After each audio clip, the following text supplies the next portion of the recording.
All right. Hello and good afternoon. Welcome to episode 7 of OneShot. It is Tbreak's podcast for everything tech, gaming, movies, TV, and frankly, anything that can just get us together to chit chat about all the topics under the sun. But hello to my co hosts. Abbas, how are you? Hello there. Doing well. How are you guys doing? Good. Move. Hi. Yeah, I'm good. I'm good. You're doing All well. going well so Awesome. far. Awesome. All right. Move, I have a very important question for you. Mm.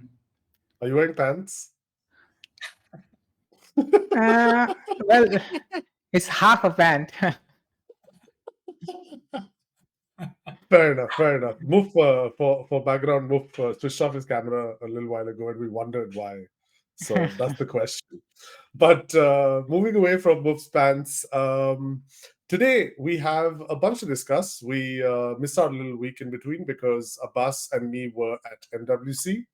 For those of you who don't know, MWC is the Mobile World Congress, Mhm. and Abbas and me were there together after a very long time. For the first time since since I joined Tbreak.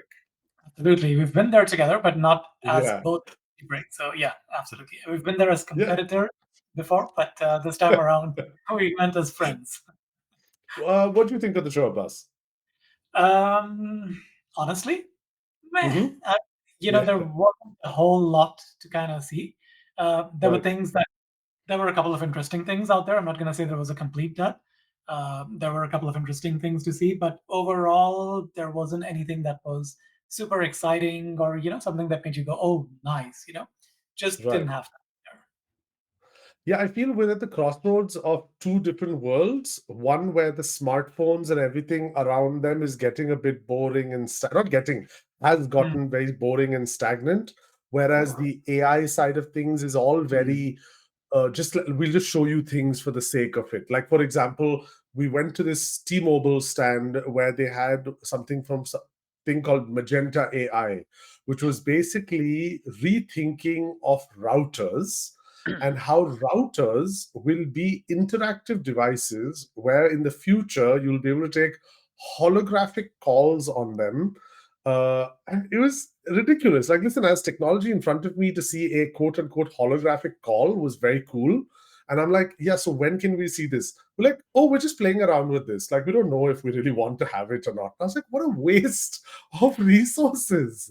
Like, give me an answer. When is this coming? Or what? Even if you say 20 years, I don't mind, but like, give me something. So, yeah, I think that that's kind of that weird scenario. Move, what about you? Did you follow the news? Did you see anything I that was interesting? I followed you you guys Yeah, I around mean, like all the yeah. it's great that you um, followed us. Thanks for the yeah. follow. For others who are listening, please follow us on Yes. tbreak.com on tbreak.com. all social profiles, dot Great. being spelled DOT. But yeah, Yeah. sorry, Great. move, carry on. Great profile. Great videos. Um, the only thing that really caught my attention was the EP lamp. That's it. Because that's it. And then, That's it. yeah, For, because everything else was like AI this, AI that. Nothing is fully fleshed right. out. Everyone is just playing around, seeing what works, what doesn't work. They're just throwing everything at the wall and seeing what sticks. If it sticks, great, we make something out of it. So nothing too exciting, and phones look same. The same. I've been bored of phones for a long time. There Fair. was one Abbas, thing. why don't you tell people who are listening what the PP lamp was? So PP lamp is a lamp. Is it for a bus or for me? Doesn't It matter. was, but you can take it. Don't worry about it.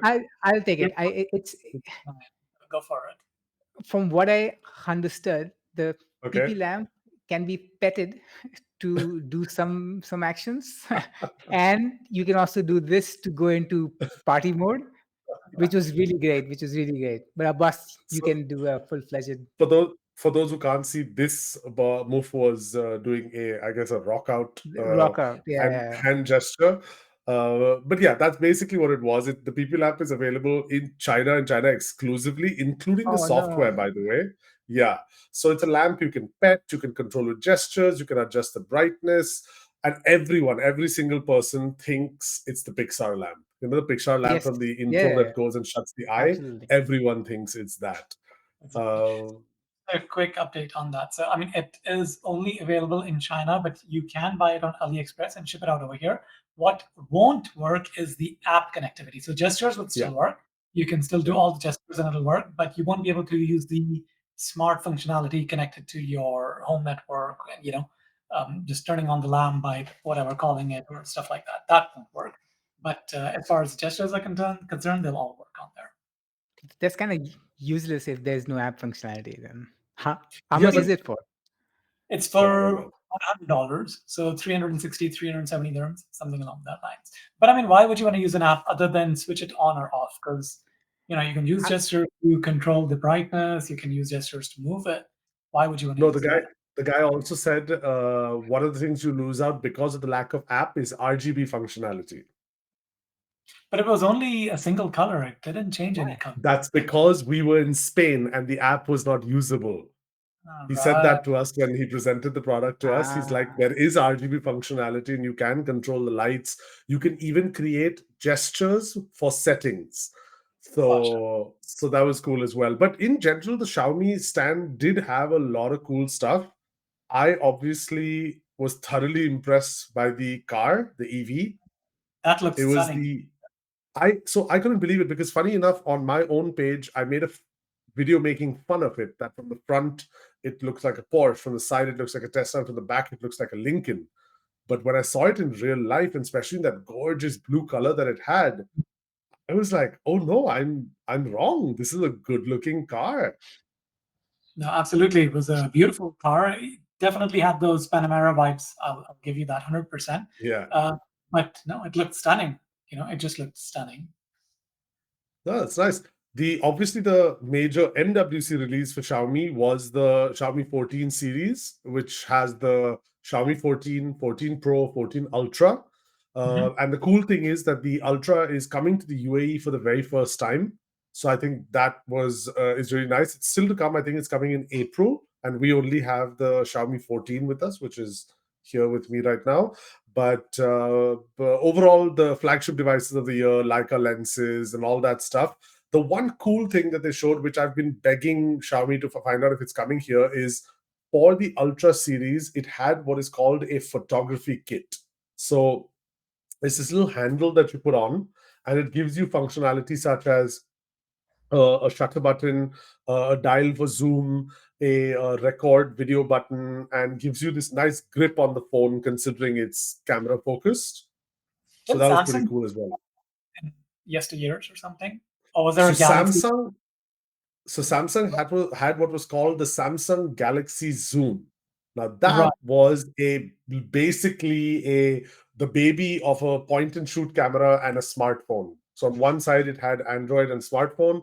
On the other side it had a nice camera grip and a full-on point and shoot zoom lens. And it was a brilliant device for its time. I do oh remember yeah, I that. remember that. I remember that. That Yeah. was good. The one So thing It uh, is. on Ultra was I played around with it as well at MWC, and I mhm. think I was taken aback by how light it was. I wasn't Yeah. expecting it to be as light as it was because generally these flagship phones with these massive camera bumps and lenses Mhm. tend to weigh easily 220 to 30 grams or so. Yeah. I don't know exactly what the figure was for the Ultra, but it felt so much lighter. As soon as I picked it up, the first thing I noticed, like, wow, this is light. So, It hats off was. for that. It was, but like the question it raises is that when people get it into their hands, will they be like, oh, it doesn't feel premium, it doesn't feel weighty, because we associate spending our money with a certain amount of weight and feel. No, I don't feel that at all because look, I mean, with the new iPhone that's gone titanium, even that's shaved off like 20 to 30 grams, and nobody's complained about, it being less premium than the previous one. So I mean, I come on, that I will not lie to you when I say this, and I think I said this when we first got the 15 Pros. I felt it. I felt okay, that the titanium feels a little plasticky in the hand, whereas the old stainless steel felt like nice and because your iPhone had those hard edges and stuff like that. yeah, So I think it will definitely come up in discussion. But Yeah. before we move on from the Xiaomi stand, the last thing was that the Xiaomi 14 is the first device on HyperOS. So HyperOS is basically Xiaomi's unification of their entire ecosystem. So literally, if you look at the phone, it has HyperOS 1.0.1, which is basically they want to bring. So the car, the SU7 that we discussed earlier, that's on HyperOS. Most of the new accessories are on HyperOS. So they basically want to bring it all together with something called home, car, house, or something like that. But yeah, that's something nice that Xiaomi is doing. So I think that will be something cool to see in the future. Got it. So let me ask you this: HyperOS. Is it Mhm. a skin over Android, or what Of course. exactly? It's just an Android skin. That's all there is to It's it. an Android skin, but basically what Xiaomi is saying is that for the longest time, they've concentrated on all their devices differently, smartphones differently, tablets differently, etc.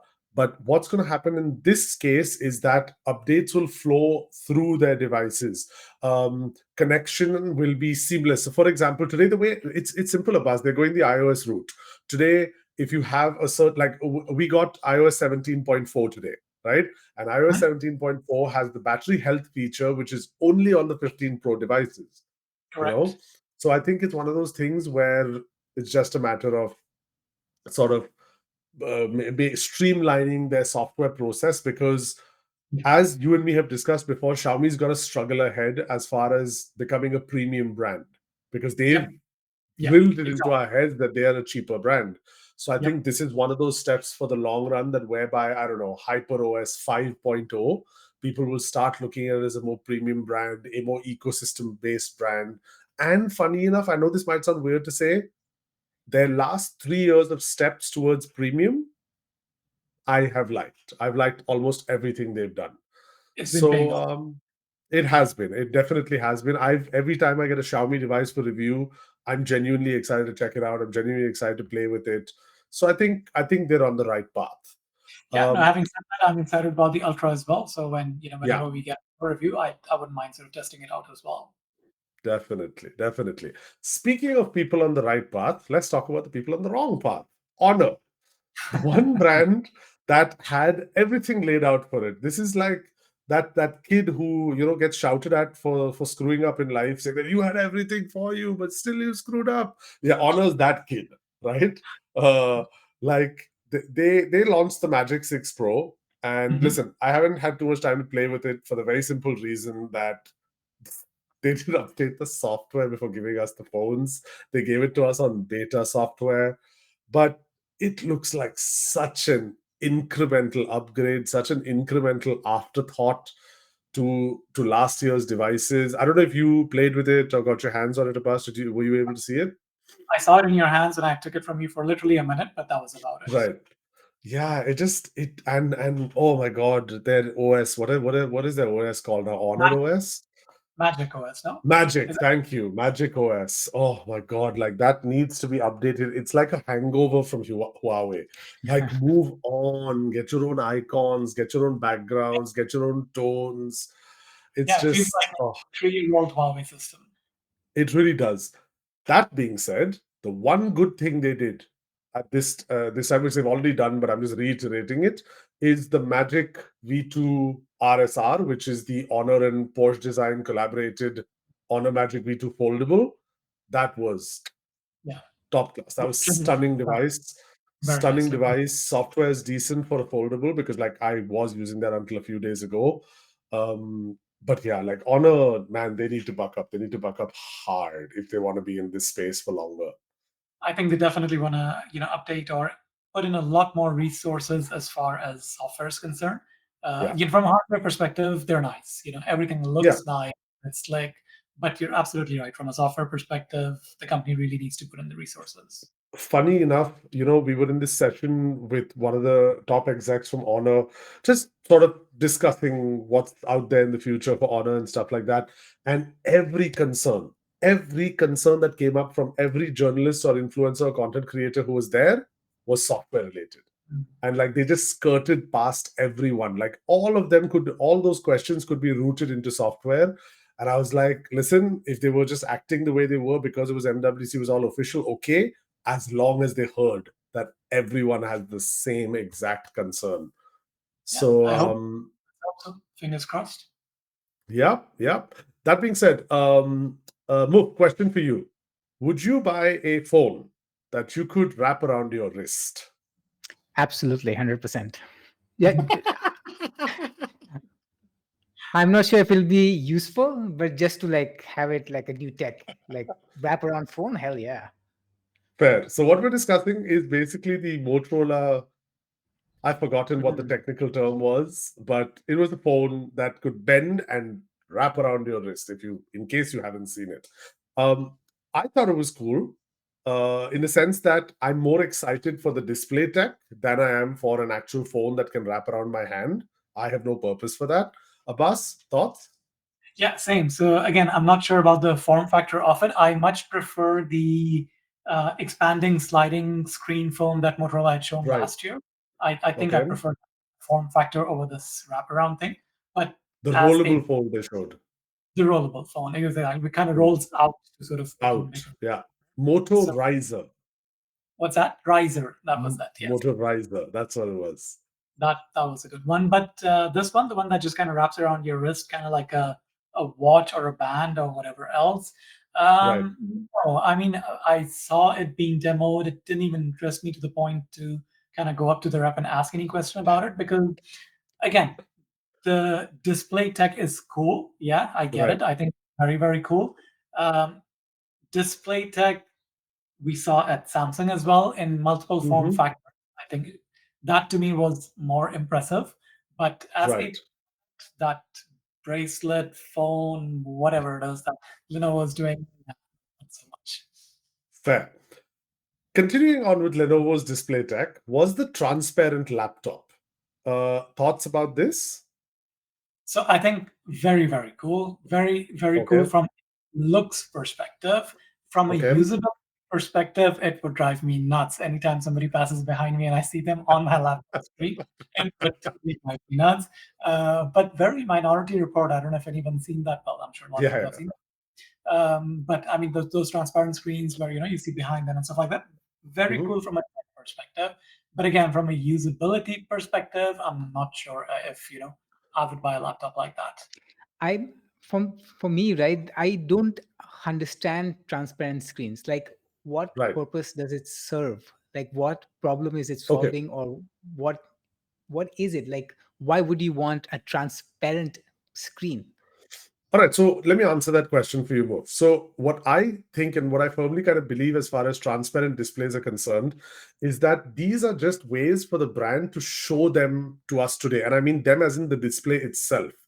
The use is going to be, in my opinion, some sort of commercial use, right? Hmm. A transparent window at the kitchen sink in your house, or a transparent glass display at a storefront. Funny enough, the way it was shown again in Minority Report. So I think that there's a use for it over there. Or, I mean, listen, I don't know about the durability of it, but imagine you can remove all the hoardings of a metro because the glass itself is the ad. So while people are riding, they just are looking at a transparent display over there.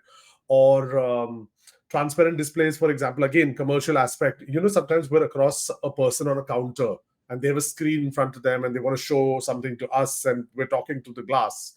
Transparent displays. So in my opinion, I think that's where That's the true. use is going to go. As far as the laptop was concerned, there was one thing I couldn't understand why either they didn't think of or maybe it's patented, but that same laptop, if it had that rollable display that comes out, or not display, the rollable black screen that came out for the Lenovo TVs to improve contrast, That was right? LG. LG showed that. LG, sorry, LG. So if they had that on this laptop could be usable today, technically, Yep, right? absolutely. So I was Absolutely. very curious that they didn't go down that path. But listen, like I said, this is all just to show the tech. And I guess as a brand, you have to think that, okay, we want to show this tech, but how do we do it in a way that, I don't know, 100 people can see it together and people can make videos and people can make content. And that's what they did. So it was the same thing, like Abbas mentioned, when we went to Samsung displays. They had a screen on everything. They had a screen on a speaker. They had a screen on a car key. They had a screen in place of the logo on your steering wheel. They had a screen on everything. So I think it's just a decision these guys make on how to show it in the best possible form. So I think one of Mm. the other uses for it as a smart home device, which you kind of just briefly touched upon, was that imagine, Mhm. Murphy, that you up instead of your window, you have a screen which you're looking out of, right? And just ask Mm. weather out there, and then on the screen suddenly your information appears. It's 45 degrees, whatever else it is, and it's sunny, and you're like, you know what? I'd love to see a little bit of rain, and then bam, your window suddenly changes to show rain behind Yeah, you instead of the sunny screen Yeah. or whatever. So I think from a smart home perspective, it has some good uses. Commercial agreed. again, not sure Yeah, about personal devices, but commercially, yes, I think that it has potential. It has legs. Fair enough. agreed. Yeah. So That sounds cool. we have to speed up MWC, but two more things I want to discuss. One is the humane AI pin. Mhm. I could not see a single use of that device in my life. Very gimmicky, wasn't it? Very, very Oh my gimmicky. God, it was one of those things where I think someone had an idea. And then that person got so arrogant about that idea that they were like, no, and somehow they had monetary backing or whatever. And this woman is showing, how, like, literally how we discussed this transparent tech. We can see a future, we can see how it would work out. This woman is showing me things like, oh, she puts her hand out like this. Wait, let me do it for the camera, right? And she puts her hand out and she's like, oh, show me my grocery list. I'm like, what? What the fuck? Sorry, but why do I need an AI pin to show me my grocery list? What are you saying? She's like, see, she understands what I'm saying. I'm like, dude, just stop talking. This is pointless. But So you know what I think is that the person who is the co-founder of the company used to mhm. work at Apple. Maybe he pitched Yes. the Yes. idea You are. to Apple, and Apple's like, yeah, no, I don't think that's gonna happen. It's like, you know what? Go out and make my own, and I'm gonna prove you wrong. Well, That, you know what, is highly possible because the amount of people that use their Apple, the made by Apple designers, made by Apple this.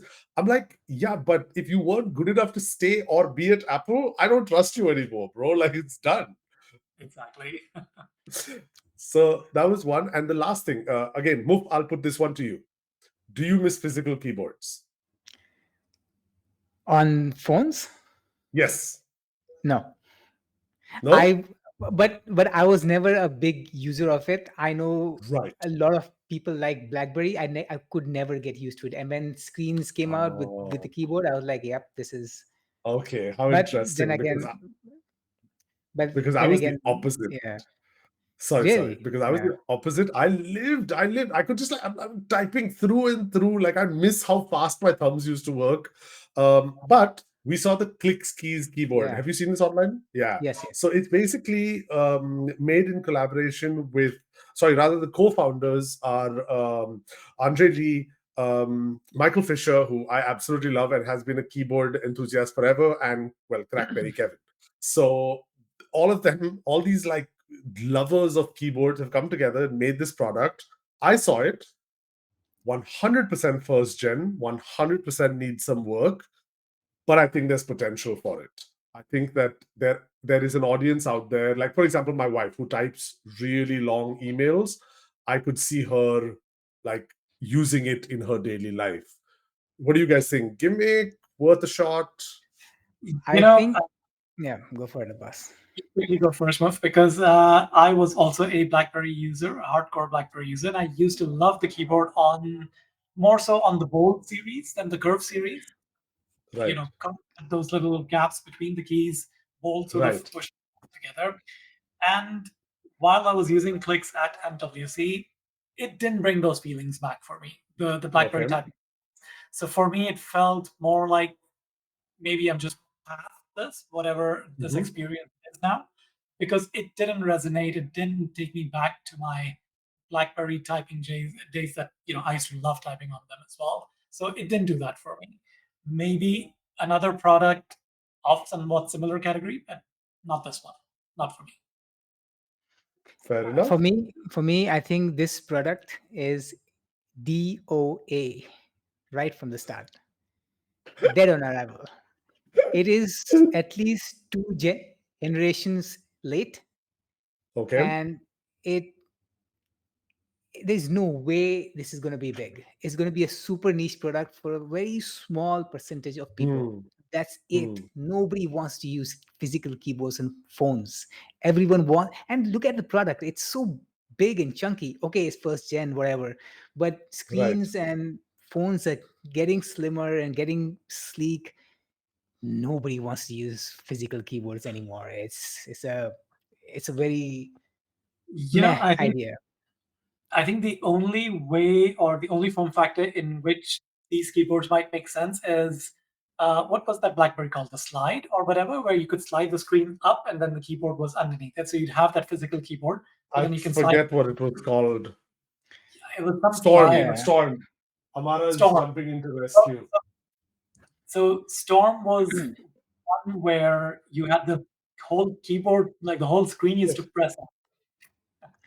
Oh Yes, yeah. that's the one. Yes, sir. That's so I I think that's the found form it.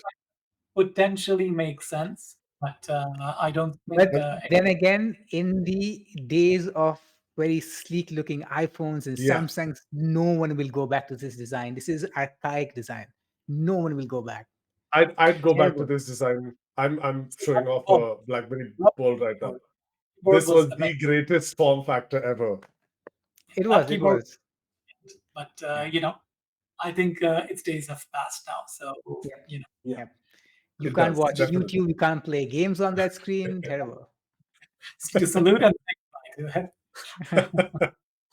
All right, fair enough. Then jumping on, moving on from MWC, which is a week old now, to almost two pieces of Apple news that were just in the recent past. One was the MacBook Air got launched in the M3 chipset, with the M3 chipset, excuse me, in both 13 and 15 sizes. For some reason, they kept the M2 version on the website, but only for the 13-inch, as per what I saw, right? But Abbas, what do you think of the upgrade to the M3? Yeah, Tell us a bit about it. sure. So look, I think the reason they've kept the 13-inch M2 version is because the oldest version of the MacBook Air is going away. That old design, that old wedge design, Mm-hmm. to be $999. So they needed an Air product to replace that. So now the M2 version of the MacBook Air takes Right. that $9 spot on there, which Mm. I think is a phenomenal deal. Oh Phenomenal yeah, deal. Look, absolutely. I've got the 15-inch M2 Air, and I'm not going to rush out to buy this because I think the one I have serves me perfectly well. I did buy a little spec'd up version with 16 gigs of RAM and 512 gigs of storage, Right. just to future proof it a little bit. But from a speed perspective, mine runs just fine. Now, having said that, obviously these are the latest, greatest chips from Apple. You will get performance bumps, especially compared to the M1 series, but there is a reasonable performance bump from the M2 as well. And if you work on graphics or anything at all, it's a good upgrade. Yeah, so that's what I was just coming to, that if you look at on the website itself, they've put up there, those typical Apple graphs, right, with like almost no information and just a line across.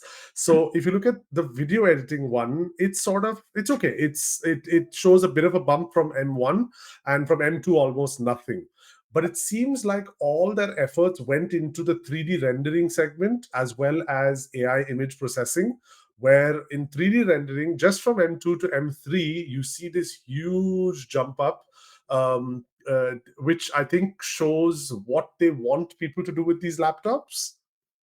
Not necessarily. See, I mean, what they've done is they've added hardware ray tracing now, just like you've got on Hmm. Tensor Core, NVIDIA, and stuff like that. So that is something that is now present on Apple devices.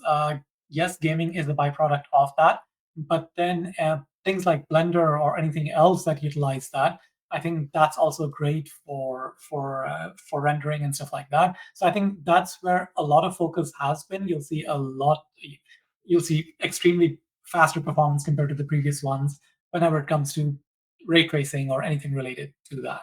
So, okay, then tell me this. What do you think about the fact that they showed it in comparison to a quote unquote baseline i7, Intel Core i7? If we scroll further down, you can see its comparison to the i7s. What do you think about that comparison? I think here's the problem with that, right? I mean, they are most likely just using an Intel integrated GPU to compare it to, Right.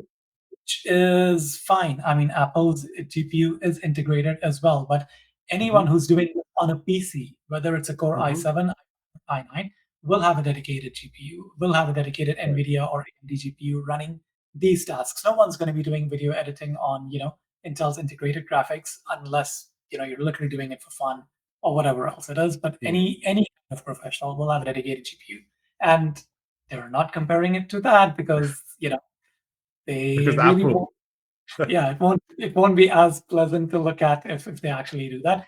I just want to get one thing across real quick over here, that these are phenomenal chips. I'm not saying that they're bad, Yeah. they're bad at all in any point. And what they're great at is the performance they bring at the power levels they bring on. I think that's where Apple succeeds beautifully. Right. Intel and Nvidia can outscore Apple on Hmm. graphics and performance, but then you need to put in a lot more power to do that. So you won't be able to outscore them on such a laptop, for example. That's where Right. Apple is.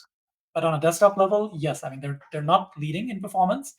You Hmm. can get past them provided you put in a lot more power to it. Fair enough. Um, Then moving on, so basically you're saying that MacBook Air M3 success. Let's talk about a failure, which is Apple has apparently abandoned after spending apparently billions, the Apple Car project. 10, First of all, 10 tell us what that was. So Project Titan, this was the Apple's shot at full self-driving EV. I think level 5 is what you call it. Yes. That's what I wanted to go up with. I have a little bit of a theory on this. Okay, go Um, for it. I'm assuming that, like everything new that's coming out with Apple, it's based on an iOS version of it, not the Mac version of it. So you look at Vision Pro, you look at Apple Watch, you look at iPad, you look at the iPhone, all of them are iOS based, right? And Okay. what's the one thing you can't really do on iOS? Switch user profiles. So imagine having a car that only you can drive, nobody else can drive, because you have to go and enable guest mode for whoever wants to try it, to adjust their seats, blah, blah, blah, blah, blah, not multi-users in iOS.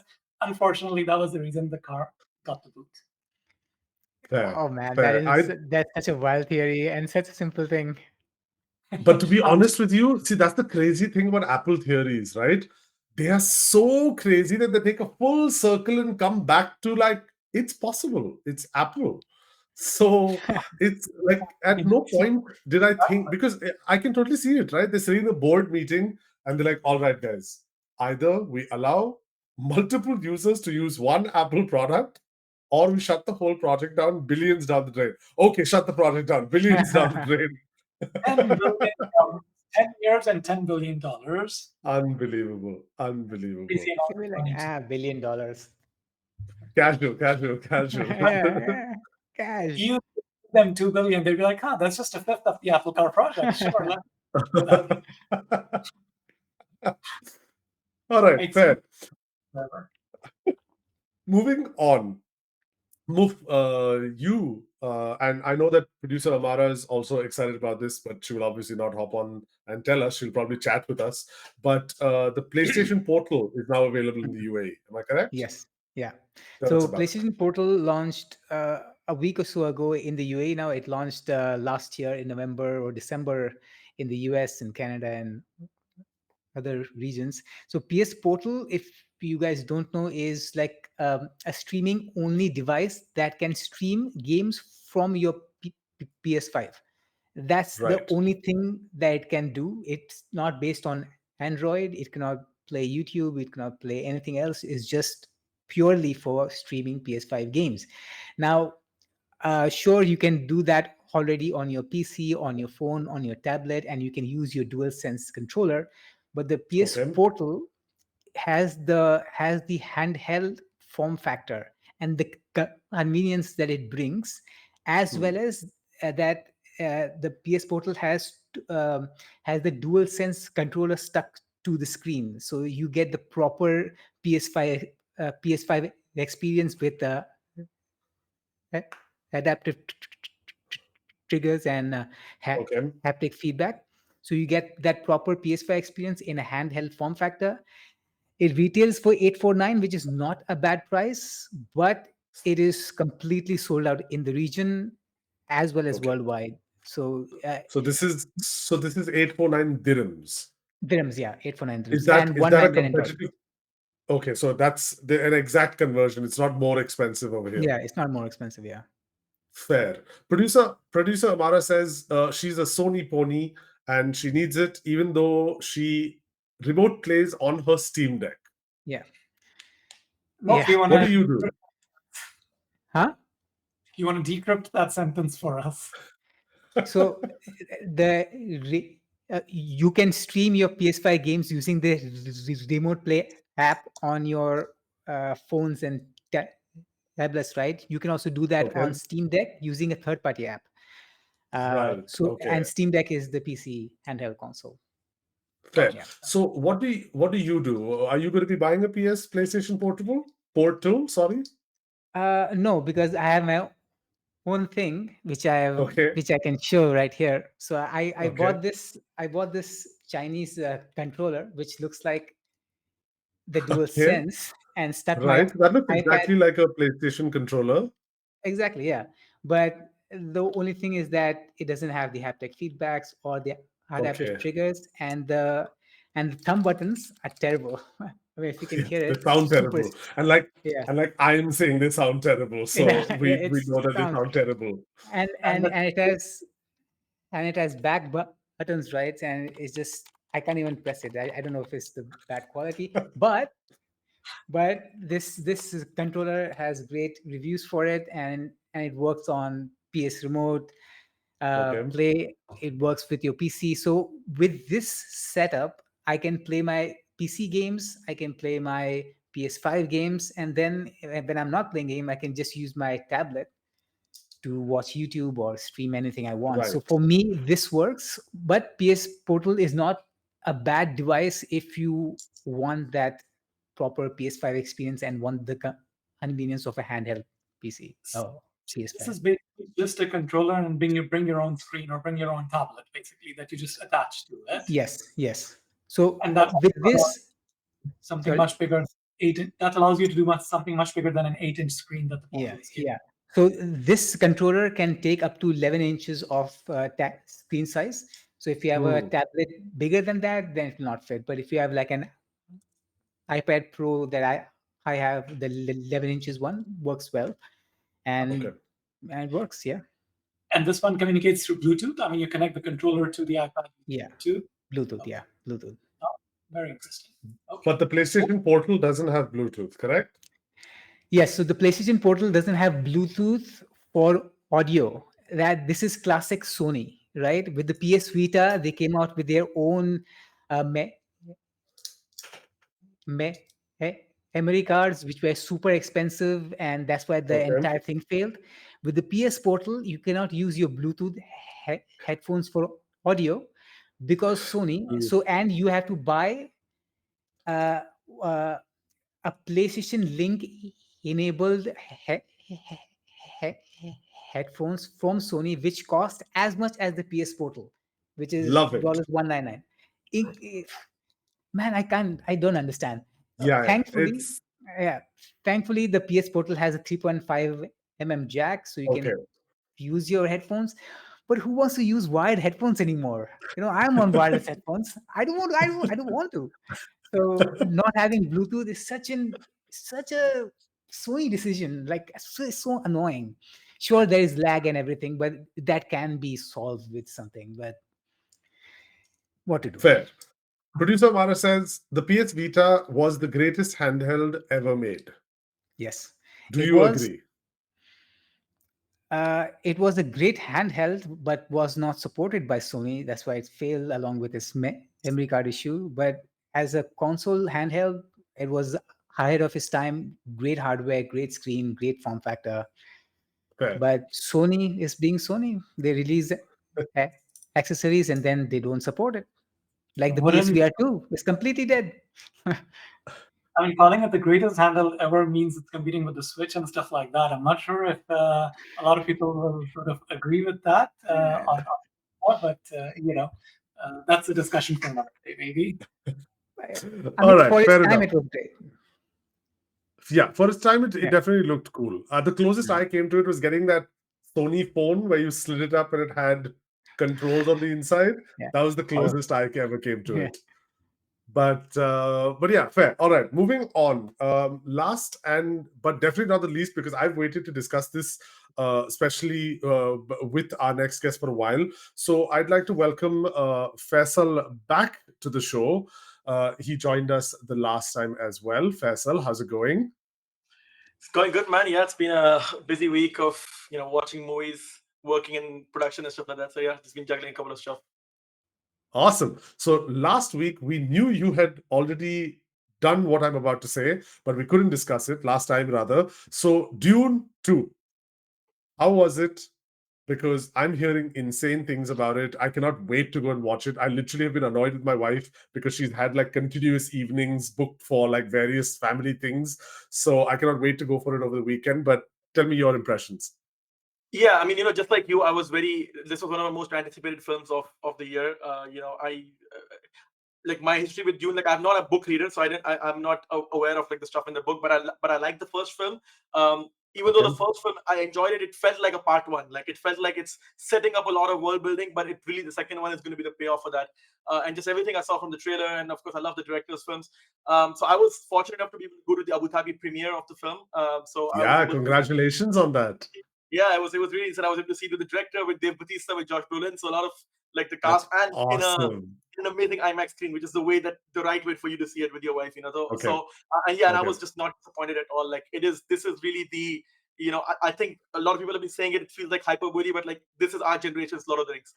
Like this is Wow. that level. This is the two towers of this franchise. If you have to make an apt comparison, it pays off everything that the first part sets up really new interesting things. There's some incredible action, like stuff that I've never seen on a cinema screen before. So like when it comes to like value for money, about like in terms of an IMAX screen, there are sequences in here, especially one including riding a worm, which you might see glimpses of in the trailer. I still don't know how to Yeah. do that sequence. It's like I was in awe the whole time. I was like, how did you make the sequence happen? So yeah, like I would say, yeah, I was very very excited to see it. It's action packed. It's deep as well. It's not just empty action. And Right. yeah, but it also sets some really interesting darker things for potential of the series to come. So yeah, I think if you're a fan of the books, I've heard it's very faithful to the books. Again, I wouldn't know, but I've heard from book readers. But Okay. even if you have not, I think it's such a great adaptation. You don't need to know anything other than just the first film. Like, I think this is going to be a major contender for the Oscars, just like Oppenheimer is from last year on to this year. This will be like the one that's probably going to win all the technical awards at least. It's going to win the best VFX, best costume design, production design, all of that stuff. So yeah, it's great. It looks Faisal, really, really cool. you Go know, ahead, when Abbas. Go ahead. speaking to you just last week or a little bit before that, and you had seen the movie, and we weren't talking about it on the podcast, and you mentioned how phenomenal it is. I was like, you know what? Maybe because Faisal met the director and he was at the premiere, so it's that whole thing that making him really like the movie. But the reviews have also come out, and every single reviewer said it is phenomenal. So I honestly can't wait to see this. This is Yeah, definitely one of those. absolutely. And I genuinely believe this is one of those kind of films that if like the theatrical experience would really elevate the material. Like it is really Right. made for theatrical viewing. The entire film is in IMAX. So from the beginning to end, it's like shot completely in IMAX format. It's not one of those movies that just switches in for action scenes and comes back in. So so you're getting your Okay. money's worth literally in the real estate of watching an IMAX. And just the amount of care that's put into it. It's a big budget blockbuster, but like the director, who's by the way had an amazing run of films. Like I don't think anybody's had that. Like he's made some Prisoners, Sicario, Arrival, Blade Runner, Right. Dune 1, Dune 2. Like Yeah. not a Just single dud constant. in that mix. It's just like incredible films all the way. So when someone like that takes up material like this, it's not just doing it for a paycheck. It's not just doing it because it has to have hit a release date. So you can see that care from the actors that a person like that is able to pull because of his history. So it's just everything is operating at like a really premium level here. So I think that really really elevates, just like Peter Jackson elevated Lord of the Rings. So that's why it's an apt comparison in terms of like really just a sci-fi saga that I think now that this movie is so successful, I think we'll see a lot more from this world moving forward. Hopefully with So everything in mind. so the question I have for you is as a filmmaker yourself, right? What do you think is the secret sauce, or let's say, give me even just one good factor about world creation? Because I'll tell you something. My wife detests Star Wars, Star Trek, that entire generation. I've begged her. I've put our relationship on the line and be like, please watch it, and she hates it. Then finally, I convinced her for Dune because someone she knows recommended it, and we just rewatched. I rewatched it. She watched it for the first time, I think last week or something. She lost her mind, and she was like, "This does not feel like another world." So my question, so coming back to my question, what do you think is the secret sauce to world creation? Yeah, I think I'm more in line with your wife in the sense like I mean, I enjoy Star Wars, I enjoy Star Trek, but for me, something about those films, the ones that are way too sci-fi, like way sort of like Right. really like I don't bond with them as much as the ones that sort of feel very close to our world. And I think Dune, it really fits like that because yes, it is set in a future world, but the environment seem like our world. There are many parallels to our world, not just in the visuals of it, but also in the Mhm. themes that the movie will especially the part two, you'll see the themes. They mirror certain things that are happening today in our times and things that we could relate to. So I think the best science fiction are stuff that are just a metaphor for something that's happening, an elevated version of what's happening in our world already. So I think that's the key sauce to it. Like find a way to connect that all the kind of crazy world building stuff into something grounded and rooted in our reality, and that's like the perfect blend to do it that way. So that's and I think also in terms of like if this was let's say a Marvel movie or whatever, like there would be CG backgrounds and green screen. Like this movie was shot in Abu, like a large chunk of it was shot in the Abu Dhabi Liva Desert. There's a BTS video Right. online of like the Abu Dhabi section. They literally shot it with sand everywhere around them. They could have easily shot this on a Hmm. green screen, but the director made it like in his contract, like if I'm shooting this movie, if I'm being part of it, we will go to the desert. I cannot make a movie set in a desert without shooting in the desert. So the amount of work they put into it, they didn't have to. They could have shot it on green screen and it would look pretty decent. But you can feel the Right. tactile nature of it. It really feels like the actors are there. They spend months in there, even if it took them thrice as long to film it. That effort that goes into it, it shows on the screen, and I think it really lets you connect with that world because it feels real, just like our world. So I think all of that sort of factors into it. Yeah. Well answered. Nice. Thank you very much. I like that. I think all of us are kind of looking forward to seeing this movie. Faisal, just one more question for you, which is sort of outside the movie segment. And I know this is another topic that's very near and dear to your heart because almost 10 to 12 years ago, we actually did a video with you on this. This was when we were switching from Blackberries to touch keyboards. Do you remember that video that we did where we did a blind test on you where you did your Blackberry thing and then we handed you a touchscreen keyboard and that you were doing that on there? Now, there's another company called Clicks that is sort of making a comeback on adding a keyboard to your iPhone in a very BlackBerry style. Yeah. Just wanted to know how have you heard of it and what do you think about it? I have heard of it. I've seen it. Is that the one in yellow, the yellow color? I think Yeah. I think that Yeah. the one that, yeah. Uh, I wish it looked better, to be honest with you. It just looks a little toyish. It's a cool idea. I would love to test it out. I just feel like I have been an iPhone user now for the last like what 5 years. I feel like the ship has Okay. sort of passed. To be honest with you, it's just like I've now gotten used to the. I mean, I can see the advantages again, blind typing and stuff. I'm sure a physical keyboard still works, but like there are so many more real estate advantages of like typing on a touch screen that I'm like at this point I've kind of weighed that in the favor of like what, it's fine, like I'm just used to it now. So but yeah, I think if you still really prefer it, I don't know, I think that niche is really tiny now, but and I think I'm out of that Fair. niche. But I think yeah, there's still a market for like a tactile touching, but nothing feels better than touching a button, like versus just the capacitive thing. But yeah, I think if you had to give me a choice, I would just use my phone as is. I'm happy with it. Yeah. Fair Fair enough. enough. Fair enough. All right. Cool. So that basically about wraps up episode 7 for us. Faisal, as always, thank you very much for joining. Your insights are always welcome on the One Shot podcast. Abbas, Muf, thank you very much for your time as well. And for everyone listening, watching, we are tbreak.com. That's TBREAKDOTCOM on across every platform you can find. If you have comments, if you have any thoughts, please do let us know across any media that you prefer. But apart from that, my name is Danesh, and thank you, everyone. Thank you very much for listening or watching.